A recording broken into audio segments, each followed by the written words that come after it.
O humanismo como produto histórico do Renascimento. Artigo escrito pelo professor Edgar Dias de Vasconcelos.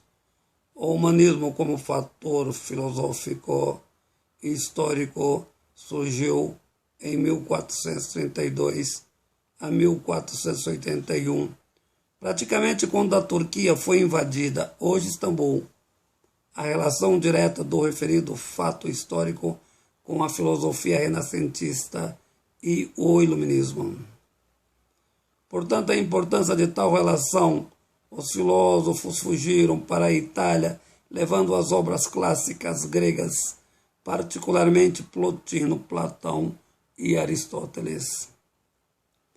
Entretanto, tal significação já tinha sido referida século XIV, a etimologia humanista para designar a formação do homem no uso, sobretudo, da retórica, da história e da filosofia. Em síntese, define-se a filosofia humanista como período histórico. Nasceu na Idade Média com o objetivo de determinar o fim de um longo tempo histórico com o antigo regime, passagem lenta de forma mais contundente apenas pelo iluminismo.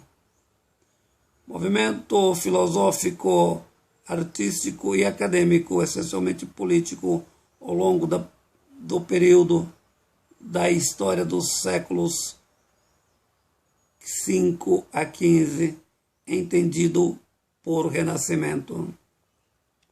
Do ponto de vista econômico, marcado por práticas mercantilistas, o ideário burguês, entretanto, longe do ideário liberal.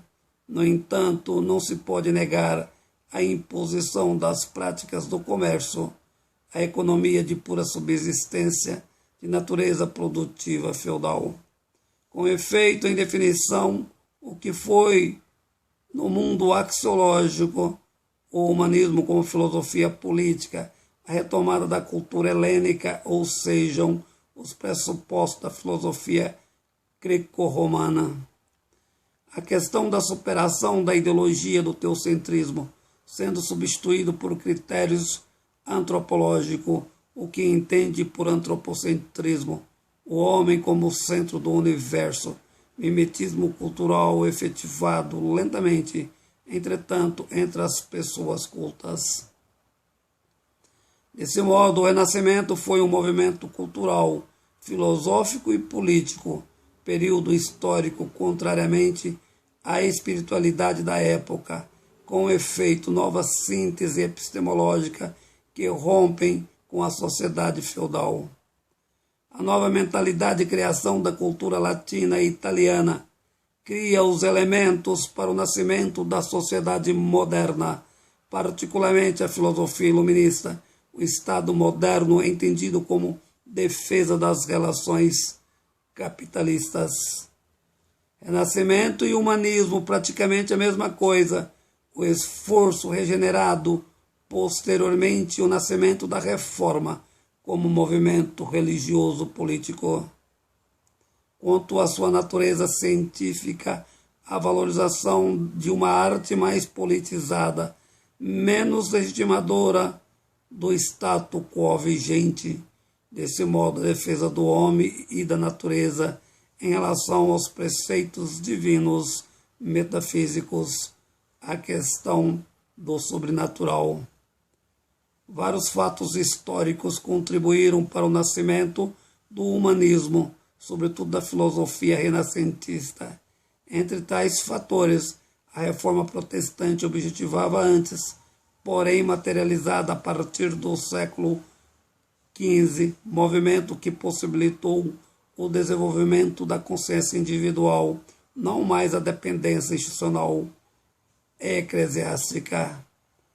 A questão do desenvolvimento do comércio, como também a descoberta da América, modificando o entendimento do mundo, as descobertas científicas, o heliocentrismo copernicano, Copérnico, sua obra clássica, o Tratado das Revoluções dos Corpos Celestes.